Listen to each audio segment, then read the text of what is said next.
Eu sempre tenho uma palavra que eu falo, somos pouco, mas somos salvos. Isso é o que nos alegra, né? Então que Deus nos abençoe e que a gente possa compartilhar uma porção da palavra de Deus e agradecer ao Senhor por essas portas abertas mais um dia, né? Eu não sei qual alegria que te traz poder saber que aqui a igreja continua reunida para testemunhar do Evangelho. Não sei o que isso te causa, o que isso te traz por satisfação, mas quando você olha no contexto de mundo, né, de locais, de pessoas que têm o desejo de estar reunido como igreja, né, isso aqui para nós é fantástico, né? Quando você olha pelo contexto de mundo, né, onde crentes em Cristo sentem o desejo ardente de estarem juntos, mas são proibidos literalmente pela lei local. E a gente poder ter a liberdade de estar reunidos, né, poder compartilhar da palavra de Deus, isso traz para nós, deveria trazer para nós uma alegria, né? Uma satisfação, ter um local confortável para que pudéssemos estarmos reunidos para louvar ao Senhor, para aprender do Senhor, para estarmos sendo usados pelo Senhor, né? Seria motivo de satisfação, né? Deveria ter motivo de satisfação, mas é muito bom estarmos aqui nessa manhã novamente, agradecido ao Senhor por nos dar mais uma oportunidade de estarmos vivendo mais um dia de vida, não é mesmo? Então é isso aí.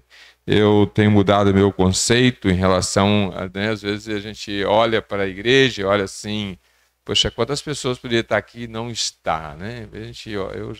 Eu tinha um conceito negativo sobre isso, mas eu passei a entender que eu também por mim mesmo não estaria aqui, né?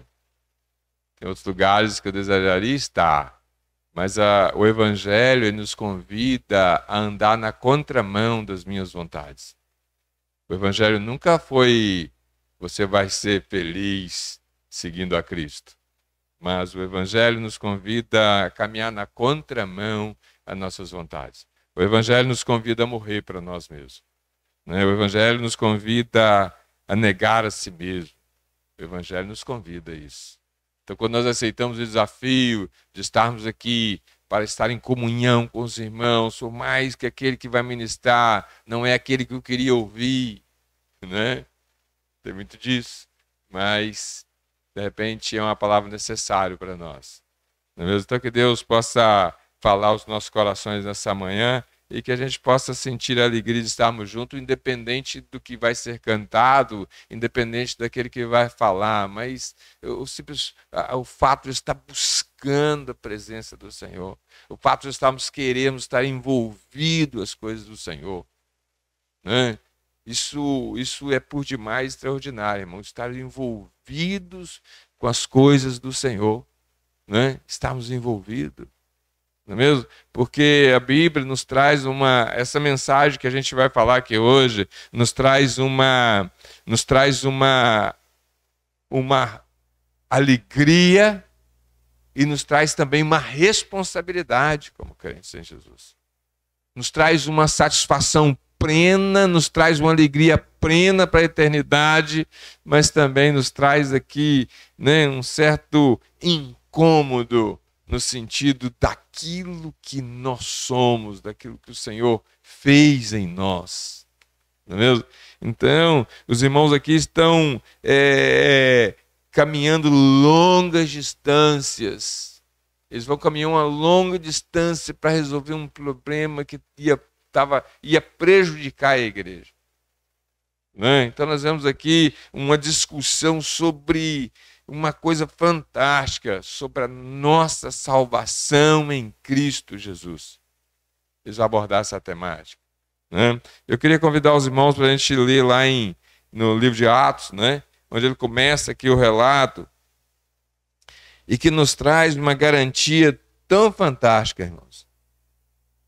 Eu queria que nós possamos olhar para esse texto aqui num sentido de o conforto e a grandiosidade que o Evangelho nos trouxe. nos trouxe. Né? A grandiosidade disso, o resultado do Evangelho em nós.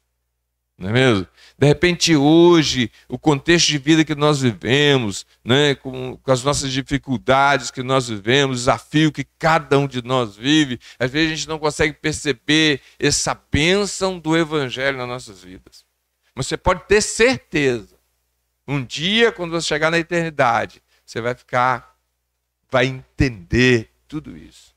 Quando chegar na eternidade, a gente vai olhar para trás e falar assim: obrigado, Senhor, por ter me dado a oportunidade de ouvir a mensagem do Teu Evangelho e poder ter coragem de crer no Senhor como Salvador.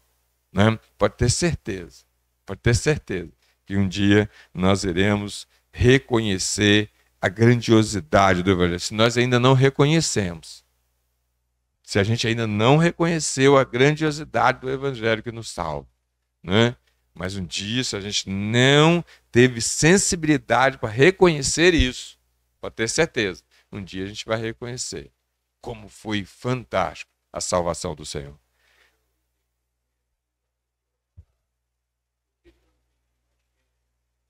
É isso aí, né? Com certeza. Porque isso é que nos... Com certeza, né? O Evangelho nos dá uma esperança de eternidade. O Evangelho nos dá uma convicção de vitória. Mesmo que nós perdemos batalhas aqui nesse mundo, mas ele nos dá a convicção de vitória. Né? O Evangelho nos traz autoestima. Não é mesmo? Sou mais que vencedor por aquele que me amou. Não é? Sou mais que vencedor. Não é mesmo? Então o Evangelho nos traz isso. Atos capítulo 15. Atos capítulo 15, Paulo ele começa dizendo aqui, né? Então alguns que tinham descido da Judéia ensinavam assim os irmãos: se vós não circuncidastes conforme o uso de Moisés, não podeis salvar-vos. Olha que declaração. Se vocês não circuncidar, por que ele fala de circuncidar? Ele fala de circuncidar porque a circuncisão era o primeiro ato para iniciação para guardar a lei. O primeiro ato era esse. Né? Então, quando ele se submetia à circuncisão, ele estava, agora eu vou guardar a lei e eu vou seguir no caminho da lei. Então, tira do Senhor o motivo da sua morte na cruz. Você acha por que Jesus morreu na cruz? Nos salvar. Porque era o único remédio. Era a única coisa que conseguiria a salvação de Cristo. Né? Quando eu falo de salvação em Cristo, irmãos, eu quero que a gente entenda, a gente tem que entender que existe um céu e um inferno. Tem que entender isso. Porque se para você, no conceito da pessoa, para ele não existe céu e nem inferno, Cristo não faz falta. Não faz diferença. Né? Se não existe conceito de céu e inferno, então isso é tudo história, é tudo folclore. Né? Mas se você, no seu íntimo, se a pessoa entende, existe céu, existe inferno, só existe um caminho. O caminho é Jesus. Né? Você pode perguntar a uma pessoa lá fora, perguntar, quando você morrer, você quer ir para onde? Para o céu. A pessoa nem crente, não tem nada com... Ele tem essa noção de que existe algo melhor no céu. Não é mesmo? Então, se a gente tem esse conceito de que existe céu e inferno, tem uma colocação que a pessoa diz que se a gente viver aqui na retidão, creu em Jesus, desviou do mal, né? Negou a gente mesmo, viveu uma vida de retidão e com aquela firme convicção que o céu é real. Aí morreu, chegou lá, não existe céu nem inferno. Não existe céu nem inferno. Então, ele perdeu pouco. Perdeu pouco. Não é mesmo? Ele perdeu pouco. Perdeu nada. Chegou lá, não existe céu nem inferno, viveu uma vida toda de retidão, compromisso com as coisas de Deus e tudo. Chegou lá, morreu, não tem céu nem inferno. Perdeu pouco. Mas a pessoa viveu aqui uma vida sem preocupar com céu e inferno, não crendo nisso, viveu uma vida dissoluta, aproveitou tudo que esse mundo pode oferecer, né? E chegar lá, existir céu e inferno, aí, meu amigo, a perda é grandiosa. A perda é grandiosa. Não é mesmo? Então, nós estamos falando aqui nesse contexto, né? Então, Paulo, ele chega lá, chega a esses irmãos que vinham, que se sentiam se convertido do judaísmo, tinha crido em Jesus, eles trouxeram esse conceito de guardar a lei para poder ser salvo. Guardar a lei para poder ser salvo. Não é? Por causa disso que Paulo vai explicar muito sobre isso na carta aos Gálatas. Pode falar. Inútil. Inútil. Inútil. Você está vendo a profundidade disso? Quando alguém, qualquer líder religioso, qualquer denominação, qualquer um falar que você tem que fazer isso aqui para poder ser salvo, ele está negligenciando o sacrifício de Cristo. Né? Não importa se você ouvir qualquer líder religioso e ele botar alguma coisa entre mim e a minha salvação, ele está negligenciando, ele está desmerecendo, ele está invalidando o sacrifício de Cristo na cruz. Não é? Eu não sou salvo, irmão, eu sempre guardo essa palavra. Eu não sou salvo porque eu melhorei como pessoa.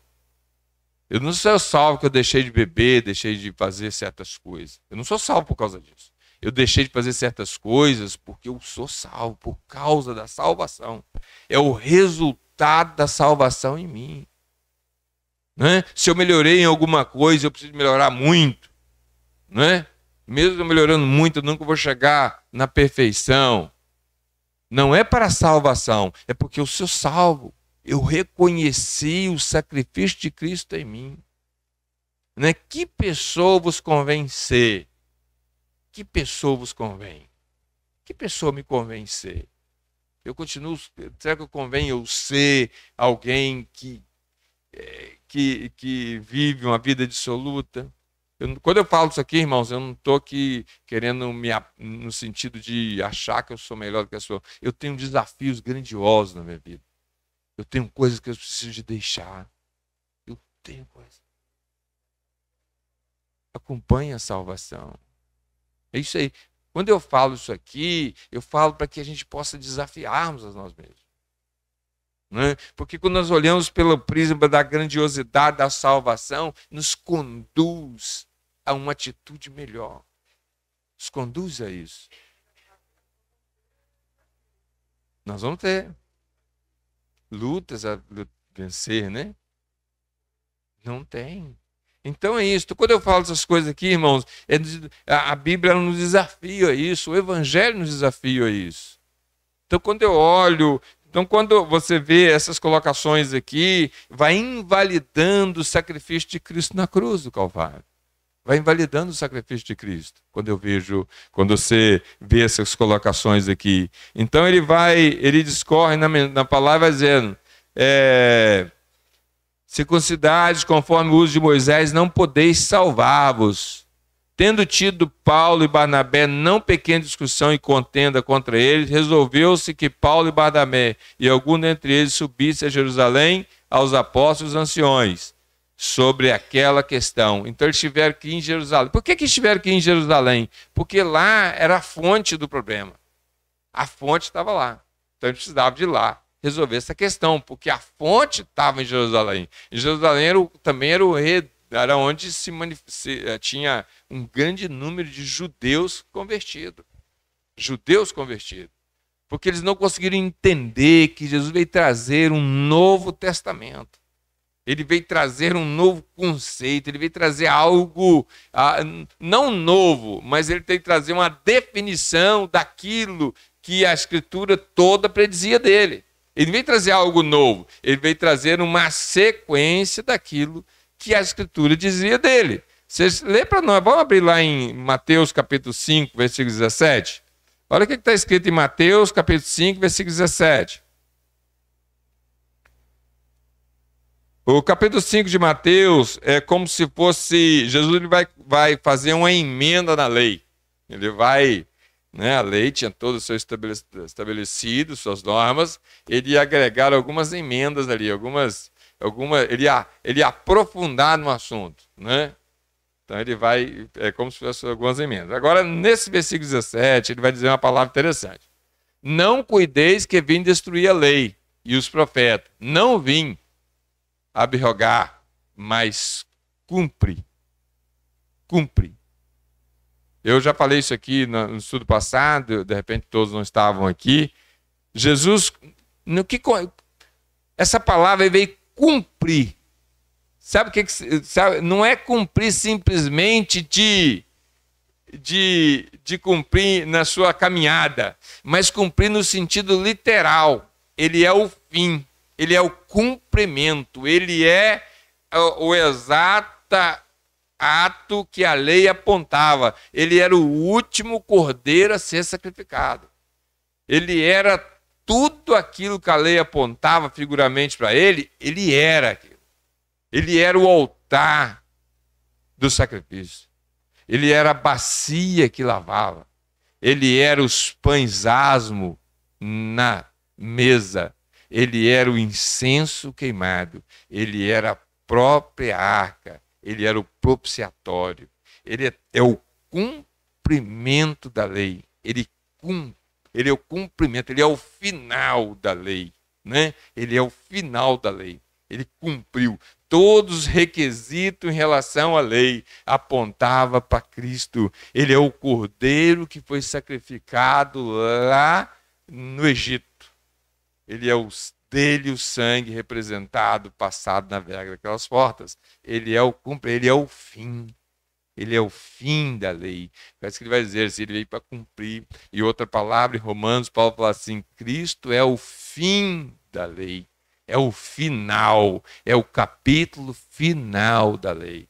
Cristo é a realidade a qual toda a lei transmitia na sua figuradamente. A lei transmitia algo figurado em relação a Cristo. E Cristo era a realidade dessa figura. Né? É a realidade dessa figura. Cristo é a realidade. Porque assim ele vai dizer, ele é o fim da lei. Ele é o fim da lei.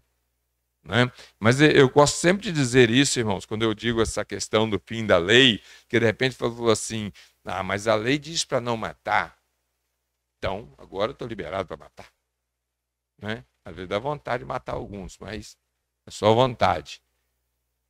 Então, a lei diz para não adulterar. Então, agora eu posso adulterar. Quero que a gente entenda que Cristo é o fim da lei, mas que lei? A lei cerimonial.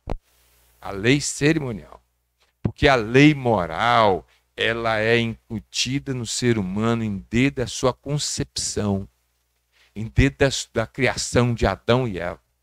A lei moral, ela é introduzida na mente do homem. Por causa disso que Caim, quando mata Abel, não tinha uma lei escrita que dizia é proibido matar o irmão. Né? Não tinha uma lei escrita. Mas quando ele mata, ele automaticamente, ele quer esquivar daquilo. Não existia uma lei sobre isso. Né? Então, é a lei cerimonial. O que a lei cerimonial fazia? A lei cerimonial tinha ritos, festas, coisas que poderiam apagar o pecado do ser humano. Né? Era constituído de cerimônias, práticas, oferendas que tinham um cunho de apagar o pecado do ser humano.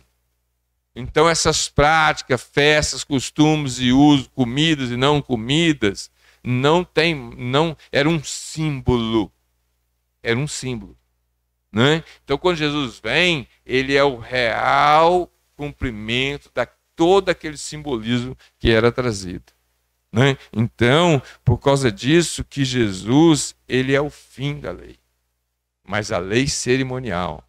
Hoje não existe mais hierarquia. Não existe mais hierarquia. Apesar que a gente gosta de hierarquia. A gente gosta de hierarquia. Se tem um movimento que o ser humano gosta de hierarquia. Ele gosta de galgar escadas, né? Até chegar lá. A gente gosta de galgar escada. A gente gosta de ter alguém que a gente julga superior a gente. O ser humano gosta disso. Não, o ser humano gosta disso. Mas ao pé da cruz, o terreno é plano. O mesmo Espírito que habita em mim, habitou em Paulo, habitou em todos os servos do Senhor do passado. O que vai o que vai diferenciar é o fato da minha busca, da entrega, do compromisso, do conhecimento. Isso que vai determinar cargos ou função que a gente exerce nesse corpo. Mas nós somos convidados a ser membros de um corpo. E quando Paulo fala membro de corpo, irmãos, a gente tem que entender, ele está trazendo um sentido figurado, para a gente entender a funcionalidade de cada parte do corpo. Cada parte. Nós somos membros do corpo de Cristo. Você já imaginou a funcionalidade de cada parte nossa? Né? Já percebeu a funcionalidade? Por causa que Paulo vai falar sobre essa questão. O olho querendo ser mão, a mão querendo ser olho, aquela confusão no corpo. Você imagina se o nosso corpo, cada parte tivesse uma ação independente. Você levantar de manhã cedo, sua perna vai assim, hoje eu não ando. Pensou? Sua mão fala assim, hoje, Sila, hoje eu não pego nada. Você imagina? Seu corpo nessa situação? O seu olho fala assim, hoje eu não abro. Você se vê. Então é isso, Paulo está tentando trazer também esse sentido da nossa infuncionalidade dentro desse corpo. Você está entendendo como é que funciona? Então, quando ele fala fim da lei cerimonial, ele está falando disso aí, irmãos. De pessoas que têm uma autoridade, uma proximidade, né? Uma autoridade. A religião gosta disso. A religião gosta de superior, mais forte, mais poderoso, mais... Existem pessoas com mais conhecimento. Existem pessoas com mais devoção ao Senhor. Existem pessoas que têm mais capacidade de ensino. Existem pessoas que o dom do Senhor ele é funcional na igreja. Né? Eu acredito nos dons. Eu creio nos dons. Né? Nós temos que acreditar nos dons. Né? Mas não é algo que... Quando Jesus vai falar sobre a igreja, ele vai falar assim, o maior é aquele que serve mais, seja serve de todos os outros. Né? Aquela discussão, Senhor, eu quero que seja uma direita ou outra esquerda, né, do Senhor, quando assentar no seu trono, basta que meus filhos sentam à direita ou à esquerda, que eles têm lutado tanto aí, eles deixaram tudo para te seguir, né? Deixaram tudo, eles falam assim, o maior é aquele que serve os outros. Né? Na lógica do mundo, o maior é aquele que é servido por mais gente. A lógica do mundo é assim, irmãos.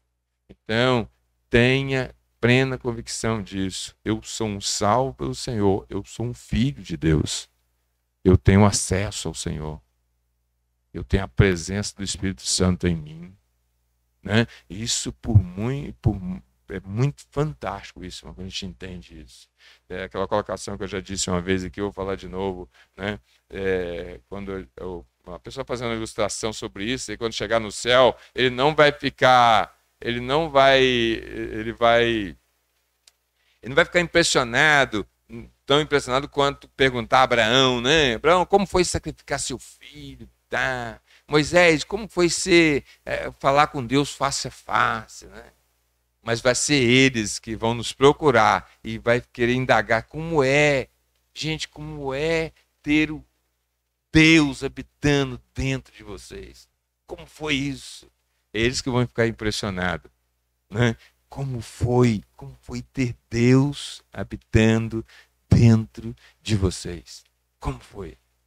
Né? Porque na lei, no período da lei, né, o templo, a Shekinah de Deus, né, a presença de Deus se manifestava naquele local. Aquele local. Hoje, nós somos templo do Senhor. Nós somos local de adoração do Senhor, irmãos.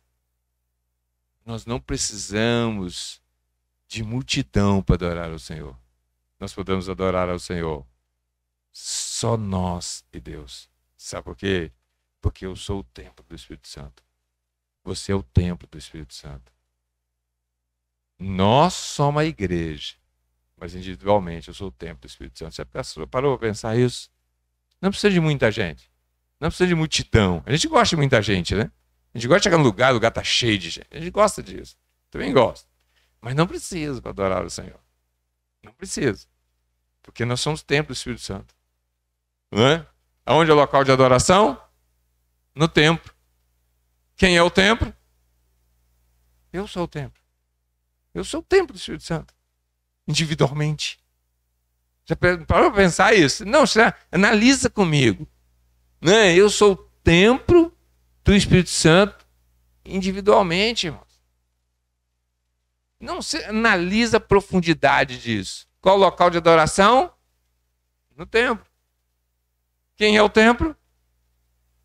Eu sou o templo. Então eu posso adorar o Senhor. Por causa disso que as minhas atitudes e ações, ela não pode, ela tem que ser baseada nisso. Gente, eu como templo, convém que eu faça isso? Essa é a pergunta a ser feita. A pergunta a ser feita é essa, irmão. Não é se a igreja se pode ou não pode. Não é se a igreja concorda ou não concorda. A pergunta ela tem que ser feita individualmente. Eu como templo do Espírito Santo. Convém? Se você começar a fazer essa pergunta, eu tenho certeza que você vai deixar de fazer muita coisa. Se você começar a fazer essa pergunta.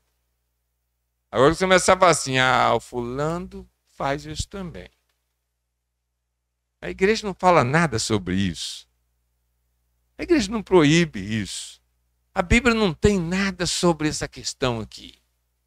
A Bíblia não fala se pode ou se não pode aqui, né? Não tem uma palavra clara sobre isso. Mas quando você começa a questionar, a perguntar com essa colocação, eu tenho certeza. Não me convém. Então a pergunta era individual. Você pode até fazer uma pergunta no coletivo, né? Chegar perto do irmão e ver o que você acha disso. Você pode fazer essa pergunta a alguém, mas essa pergunta tem que ser feita individualmente. Convém ou não convém? Não é pode ou não pode, é convém. Não é? A pergunta é essa. Então, quando eu faço essa pergunta para mim mesmo, eu vou começar a ter uma mudança de atitude, de comportamento.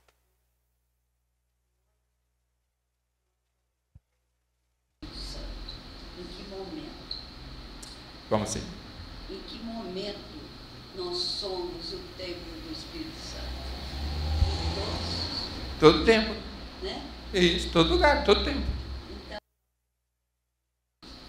Então, É isso. grande, porque aqui dentro é fácil. Muito fácil. Né? Aqui é uma frase pergunta, né? Que pessoa eu sou quando ninguém está vendo? Né? Tem até uma colocaçãozinha boba, né? É que tem uma colocação interessante, você falou que só sobre uma ficção, né? Da Branca de Neve. Aí o reino está tudo comum, tudo tranquilo. A Branca de Neve, a rainha pergunta ao espelho: espelho, espelho meu, existe alguém mais bonito que eu? Ao espelho, não existe. Então o reino continua tudo tranquilo, né? O rei tranquilo, Branca de Neve tranquilo, a rainha tranquilo, todo mundo funcionando normalmente. E ela pergunta de novo: espelho, espelho meu, existe alguém mais bonito do que eu? Não, não existe. Então, tudo tranquilo, o rei, o trono no seu lugar, o espelho tranquilo, né? A rainha tranquilo, todo mundo tranquilo. Até certo um dia a rainha pergunta assim: espelho, espelho meu, existe alguém mais bonito do que eu? O espelho fala assim: existe. Aí acabou. A rainha contrata um cara para matar a Branca de Neve, quebra o espelho, vira bruxa, resgaça todo o reino. Sabe por quê? Por causa de uma resposta que ela teve numa circunstância. Isso acontece com a gente. Qual o meu posicionamento diante de uma resposta, de uma opinião de alguém? Em que eu me transformo? Né? É nesse momento que nós temos que nos perguntar a nós: convém ou não convém? Né? Então, quando nós trabalhamos nessa temática, irmãos, nós não vamos precisar de ter uma cartilha de norma que eu possa ou não fazer. A religião, ela traz essa cartilha de norma. A religião traz isso aqui: se você não circuncidar, você não pode ser salvo. Né? E isso é uma posição religiosa. Mas o Senhor não quer nós numa posição religiosa, Ele quer uma intimidade com a gente. Por causa disso, o Espírito Santo habita em nós. Ele não quer uma coletividade, ele quer uma individualidade. A individualidade tem que fomentar a coletividade. Né? Ele está na expectativa da individualidade com nós. Por causa disso que ele habita em nós. Né? Então, o grande segredo, o grande conhecimento é entender isso. Aí as pessoas vão ficar andando para aqui e para ali, procurando algum lugar que possa absorver a sua prática pecaminosa. Aí ele vai procurar: aqui pode? Não, aqui não pode. Então ele vai na outra, entre outra igreja. Aqui pode? Não, aqui pode. Aí então, aqui é lugar bom, aqui que é lugar de adorar o Senhor, porque aqui pode, né? A pergunta não é essa. Convém? Não é por aí. Mas a gente gosta desse movimento, né? Aqui tem muita gente. Tem muita gente, pode isso, pode aquilo, né? Entendeu? Então essa é a questão, né? É a nossa individualidade com o Senhor. A nossa individualidade. Porque, irmãos, quando a gente entende isso, quando a gente entende a grandiosidade da salvação, e aquilo que eu sou diante de Deus, pode acontecer qualquer coisa. É aquela colocação que eu sempre falo aqui, né? Moral e santidade. Moral e santidade. Vou falar de novo, porque o Dudu acho que nunca ouviu falar isso. Já ouviu falar, Dudu? Moral e santidade? Já ouviu falar sobre isso aqui? Não, né? Não? Então eu falo só para o Dudu, porque os outros acho que já ouviram isso. Né? Os outros enjoaram de ouvir isso. Né, Israel? Porque o Dudu, faz de conta que tá só eu e o Dudu aqui. Tá? Vocês já ouviram, já está anotado umas 50 vezes aí, né? Aí anotou 50 vezes essa colocação já. Dudu, mas você não ouviu, vou falar para você. Então, moral e santidade. O que é moral? Moral é aquilo que é permitido, dependendo do lugar que você morar. Se você for morar na Arábia Saudita, e você tiver dinheiro e paciência, você pode casar, ter 4 sogras. Entendeu? Se você morar lá na Holanda, se a sua mulher engravidar, né, ela pode fazer um aborto com 6 meses de idade. 6 meses ela pode fazer aborto. Ela tem prazo de 6 meses de um aborto. Moralmente lá é normal. Para quem usa droga, se você for para o Uruguai, você pode ter os lugares de fumar droga, né? Fumar maconha, tranquilo. Amoralmente, isso é tranquilo. Agora, santidade é diferente. Santidade é aquilo que nós fazemos sem ser obrigatório. Então, uma pessoa salva no Senhor, que caminha no caminho da santidade, ele pode morar na Arábia Saudita, que ele não vai casar 4 vezes. Porque a moral, a santidade, ela é superior à moral do local a qual nós vivemos. Então, uma moça que sai daqui e vai morar na Holanda, ela não vai fazer um aborto ela não vai fazer um aborto. Por causa de quê? Por causa do compromisso de santidade que ela tem. Né? Então, santidade é o quê? É fazer aquilo que não é, nem sempre é obrigatório. Né? Então, isso é santidade. né? Então a santidade não é um ato que eu deva não é um compromisso que eu tenho com a igreja local. A santidade é um compromisso que eu tenho com o Senhor, né? Então a santidade é isso. Não é um compromisso que eu tenho com a igreja local. Santidade não é um compromisso que eu tenho com Gils, não é um compromisso que eu tenho com Jairo, não é um compromisso que eu tenho com Silas, mas é um compromisso que eu tenho com o Senhor, né? Esse é o meu compromisso com o Senhor. Porque cada um de nós sabemos aquilo que nos dificulta a caminhada. Cada um de nós temos uma luta. Se a gente tivesse aqui, se nossos pensamentos pecaminosos fosse transmitido num telão para todo mundo ver, né? A gente ia perceber que cada um tem um desafio. Cada um tem um desafio diferente. Se olhar para um problema do Silva assim, Sila, rapaz, mas moleza aí o Sila. Né? Mas para o Sila é um peso. Se olhar para a minha dificuldade de santidade, falar, tu mas se mole. Eu lembro da Neuza, né? Eu operei de apêndice, né? Não vou contar porque o Dudu também não ouviu essa. Isso é para você, Dudu. Você também não ouviu essa. Todo mundo já ouviu isso. Todo mundo já ouviu. Eu operei de apêndice uns tempos atrás, né? Aí cheguei aqui na igreja, arrastando assim, esse apêndice. Troço bobo, né? Aí fui lamentar com a Neuza, com a Eusa, fui lamentar com ela. Aí eu falei assim, larga de ser mole. Eu preciso de uma palavra de conforto, rapaz. Isso é uma palavra de apoio. Larga de ser mole, rapaz. Isso é nada. Nada para ela, para mim era difícil. Não é mesmo? Então é isso. Santidade é um desafio de cada um de nós. É o seu desafio. Né? É o preço que você tem que pagar. Eu não vou conseguir pagar para você. Né? Eu não vou conseguir. Eu não sei o que o Senhor sabe. Você sabe e o Senhor sabe. Né? E Ele espera de você coisas melhores. Espera de você. Não é mesmo? Então, eu queria... vamos lá em Gálatas, só para a gente caminhar um pouquinho em Gálatas aqui, só para a gente... Irmãos, pode participar aí, tá? Oi?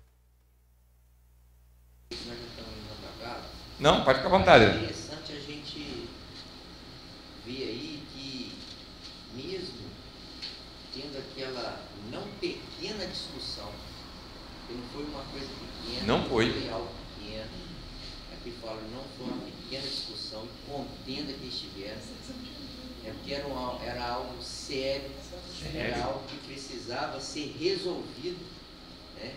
E mesmo apesar disso tudo, eles tiveram um consenso, né? Eles tiveram um consenso, porque aquilo foi resolvido, né? Foi resolvido de uma forma que todos acataram a decisão deles, né? Ele fala que unanimemente, né, aquele conselho ali, aquela assembleia que foi reunida para resolver esse assunto, foi concorde, mesmo apesar das contendas e das discussões, né? Quer dizer, houve a direção do Espírito para ser tratado aquele assunto. Ser tratado aquele assunto. Esse confronto, na época era mais difícil, porque não tinha uma norma escrita, né? Hoje já está mais tranquilo, porque tem uma normativa escrita, né? Tem uma normativa escrita, tem todo um segmento escrito. Oi? Aí, então, eles tomaram a decisão para decidir esse acordo, eles usaram as experiências que eles já tinham registrado, como eles, sem Deus ter feito a decisão de pessoas, e eles usaram também a direção do Espírito, e hoje nós, para resolver o problema cotidiano, nós precisamos juntar, se temos base bíblica para alguma coisa, que temos dela para nos ajudar. Caso tenha alguma coisa que pode não compreender dentro do futuro, precisamos de oração e também, às vezes, de boas decisões para decidir determinadas coisas. Isso vai contribuir nesse crescimento com a ordem. É isso aí. E tem que chegar a um consenso. Por mais, igual unânime, né? Por muitas vezes concordou, mas Mas, entendeu? Por mais, mas cedeu. Tem que haver esse entendimento, né? Isso é importantíssimo, isso aí. Não é mesmo? É muito importante, porque quando a gente levanta a discussão sobre determinada coisa, cada um vai ter uma opinião. Cada um vai ter opinião. É aquela conversa, né, de que a cor da tinta que vai pintar a igreja, né? O irmão falou, verde, azul, não sei o quê. Aí, na Assembleia, discutindo isso. Aí teve uma ideia. Gente, vamos fazer o seguinte, então. Vamos misturar todas as cores. Resolveu o problema, né? Porque não vai, é umas coisas que não... É difícil, né?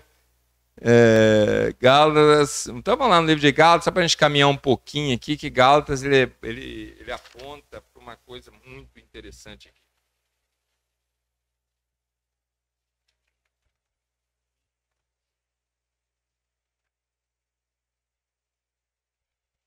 É 2,15, né? E então Então Paulo ele vem falando sobre essa questão aqui, ele dá mais detalhes sobre essa questão na carta aos Gálatas, né? Lá fala da discussão e aqui fala ele está dando ensino em cima desse movimento, né? E ele vai dizer aqui, ó, nós somos judeus por natureza e não pecadores dentre os gentios, sabendo que o homem não é justificado pelas obras da lei, mas pela fé em Jesus Cristo. Temos também crido em Jesus Cristo para sermos justificados pela fé de Cristo e não pelas obras da lei. Porquanto pelas obras da lei nenhuma carne será justificada. Pois se nós que procuramos ser justificados em Cristo nós mesmos também somos achados pecadores. Porventura Cristo, ministro do pecado? De maneira nenhuma. Porque se torna a edificar aquilo que destruí, consinto-me a mim mesmo no transgressor. Porque eu, pela lei, estou morto para a lei, para viver para Deus. Já estou crucificado com Cristo, vivo não mais eu, mas Cristo vive em mim, e a vida que agora vivo na carne, vivo na fé do Filho de Deus, o qual me amou e se entregou a si mesmo por mim.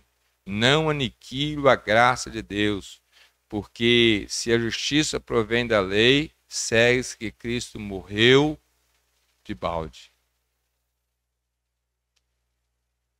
Ele mesmo falando que o judeu tem que crer em Cristo também. Ele fala aqui, ó, temos também crido em Jesus Cristo para sermos justificados. Se ele não cresce em Cristo, não vai ser justificado. Pela lei não iam ser justificados. Por mais... Eles iam continuar perdidos. Por mais que o judeu ele tem o judeu em vida ele tem uma atenção especial de Deus. Uma atenção especial de Deus. Por causa que eles estão aí até hoje. Mas não garante a eles a salvação. A salvação só em Cristo. Né? Por mais que eles tenham uma promessa de prosperidade financeira, dinheiro, eles têm promessa para isso. Não é mesmo? Silvio Santo morreu, né? Silvio Santo é judeu. Silvio Santo, eu estava vendo uma questão sobre isso. Silvio Santo é de uma família, a Bravanel, é uma família judaica que teve eu vi um judeu falando, um rabino judeu falando sobre isso, não agora, foi uns tempos atrás. Esse judeu falando, não é agora que morreu, não. Ele falou uns tempos atrás. E falando que a família Bravanel era uma família que ajudou nos comentários daquele negócio deles lá. E a família Bravanel eles ajudaram a Espanha nas finanças da Espanha, recuperou as finanças da Espanha, recuperou as finanças de Portugal. E no período da Inquisição, os judeus foram expulsos da Espanha, né? Esse rabino falando. E dos troncos da Bravanel era o ministro que tinha recuperado a finança. O rei falou assim, o judeu vai, mas você vai ficar aqui. Você pode ficar aqui com o seu cara aqui. Ele falou assim, não, eu não vou ficar, eu vou embora também com o povo. E ele foi embora sem nada. É o os ancestrais da Abravanel do Silvio Santos, né? Então, eles têm... isso é bíblico, tá, irmãos? Eu não estou falando aqui nada fictício. Estou falando aqui de ficção, nós estamos falando de Bíblia. Pode falar. Não traiu. Você viu? Menino. Uhum.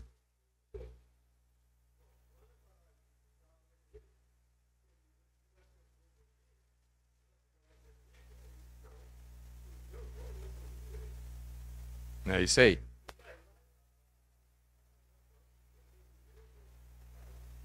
O judeu ele tem um senso de nacionalidade muito grande, né? É o que acontece com Moisés também, né?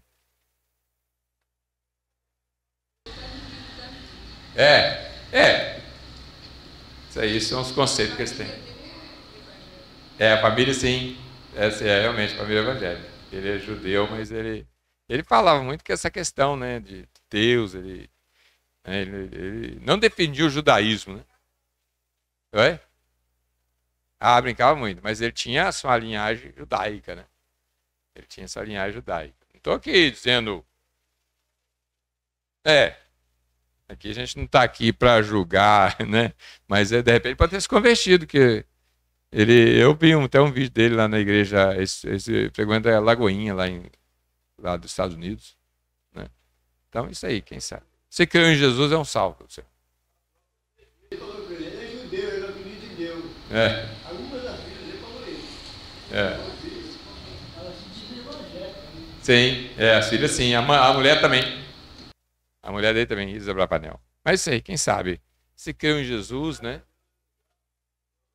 Com certeza. A salvação não está em igreja. A salvação não está aqui. A salvação não está no rito que a igreja local pratica. A salvação não está naquilo que é praticado na igreja local. A salvação está em Cristo Jesus. Não é mesmo? Independente da denominação, da forma, né?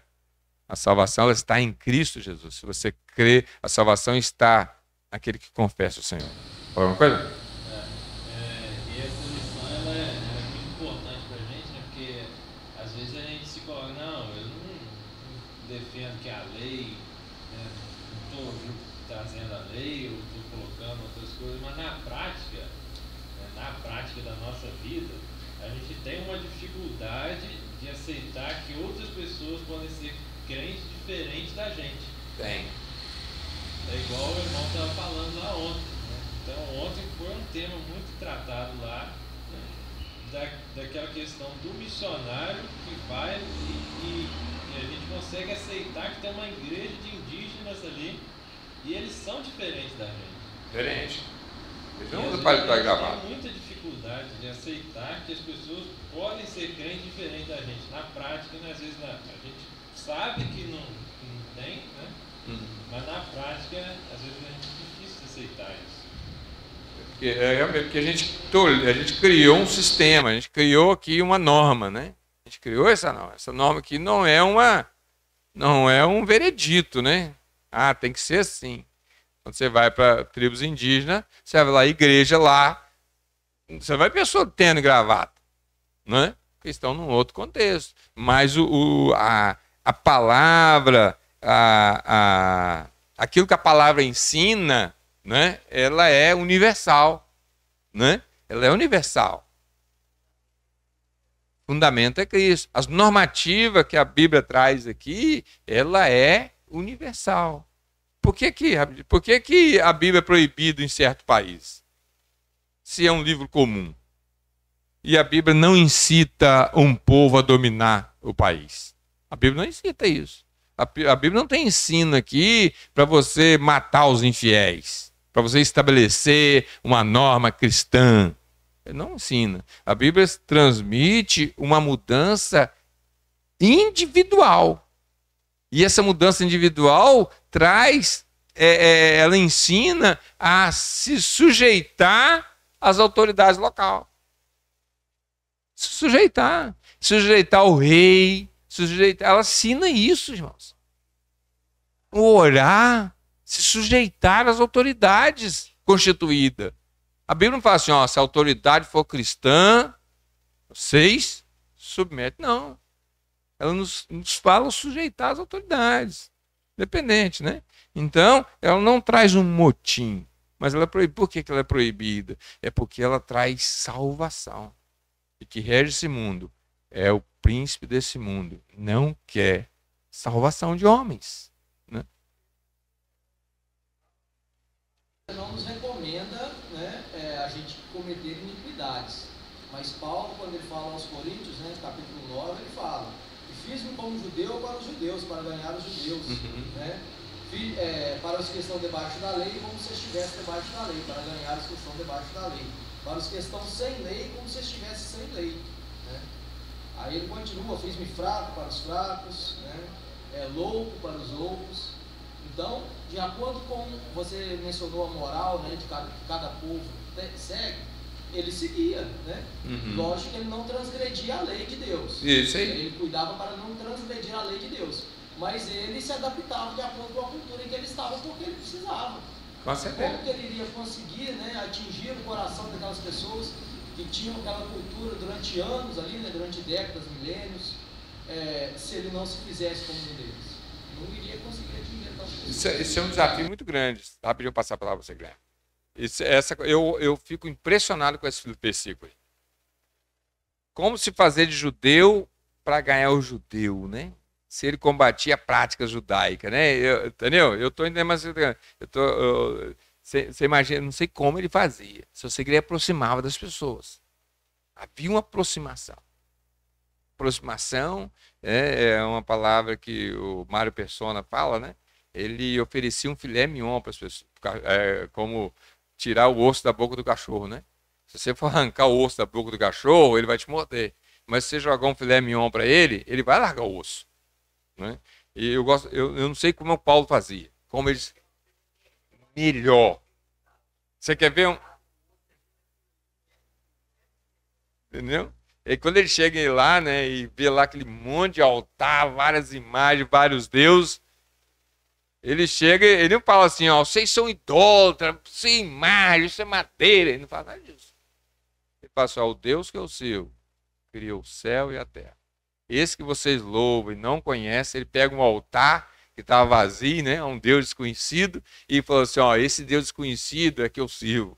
Eu quero fazer para vocês ele conhecido para vocês. Né? Então ele vai falar, ele não fala contra os deuses deles, mas ele fala daquilo que ele cria. Ele vai, né? Ele não fala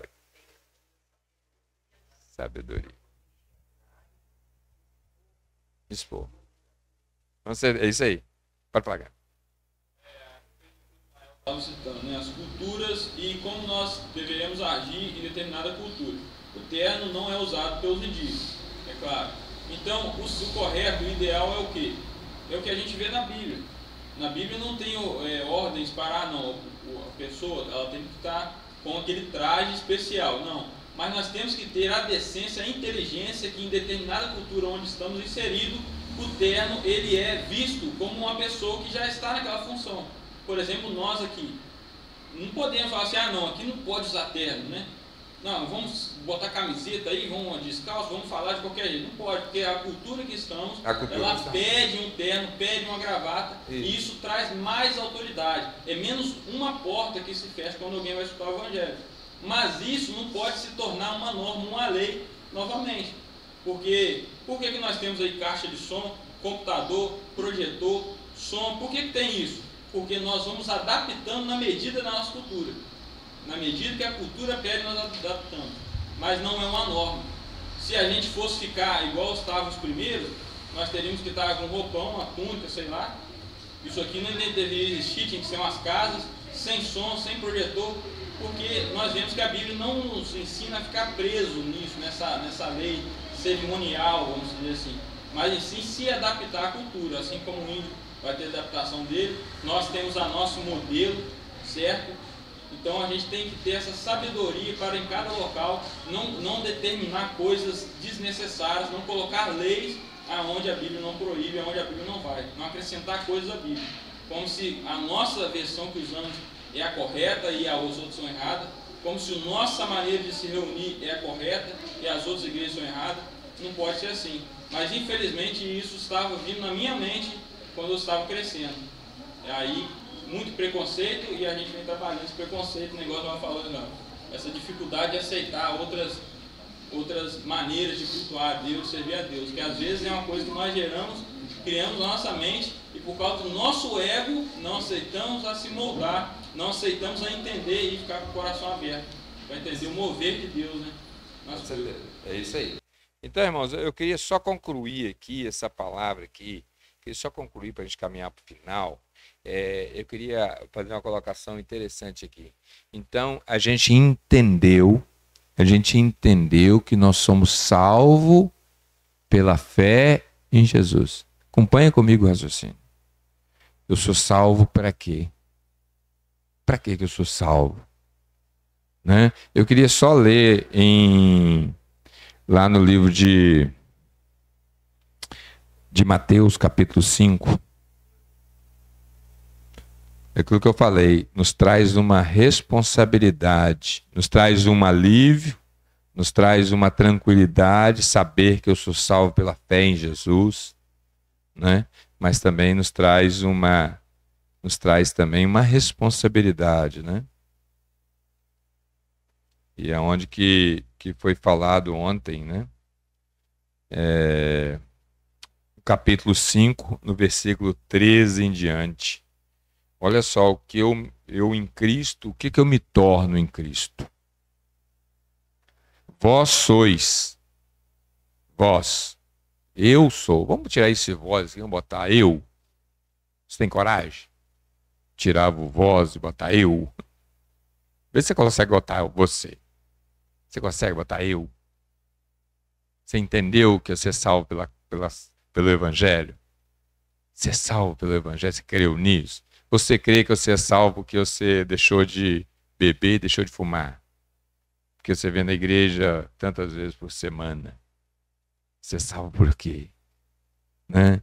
Eu deixei de fazer essas coisas, eu venho na igreja todo dia, toda semana, não é para ser salvo, é para me fortalecer do Senhor, para que eu possa enfrentar a dificuldade do dia a dia com clareza e com firmeza.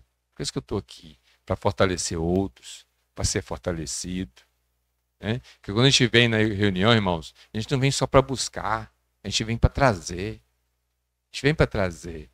Eu fico, né? A gente vem trazer, a gente vem buscar força, mas a gente também vai levar força. Que nós nos fortalecemos na presença um do outro. Não é? É bom. Você é gostoso quando você chega na reunião e tem alguém que você simpatiza? Você gosta de bater um papo, né? Não é? Eu gosto disso, não sei se você gosta. Eu gosto disso. Eu gosto de chegar ali e bater um papo com os irmãos na calçada. Isso faz parte do culto, isso faz parte do aprendizado, isso faz parte da comunhão. Né? Porque diz que eu sempre falo, tem que criar vínculo com o pessoal da igreja. Né? Quando a gente faz aqueles almoços, né, Silvio? É nessa finalidade, é criar vínculo, criar. Porque a gente fazia aqueles almoços na casa das pessoas, tem que voltar, Silvio. Vamos voltar de novo, não? Tem que voltar com isso. É para criar vínculo. Para criar assunto, né? Então, olha só, vamos ler isso aqui, esse aqui no eu. Eu sou o sal da terra. Vamos ler junto. Eu sou. Vamos ler junto? Eu, o sal da terra. Agora outra aqui, ó. Versículo 14. Eu sou a luz do mundo. Eu sou o sal da terra. Eu sou a luz do mundo. Tá vendo que interessante? Tá vendo que é por causa disso que eu falei? Se a gente entender quem eu sou e para onde eu vou, não precisa de pode ou não pode. Não precisa de uma lista de norma naquela igreja ali na frente. Não vai precisar de uma lista de norma. Não vai precisar, porque eu sei quem eu sou.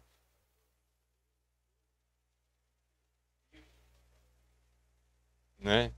Então, diante das dificuldades, da possibilidade de errar, você viva assim, eu sou a luz do mundo. Eu sou o sal da terra. Eu tenho certeza que você vai ter uma nova dinâmica, novas atitudes em relação à nossa caminhada. Que Deus nos abençoe. Em nome de Jesus. Amém.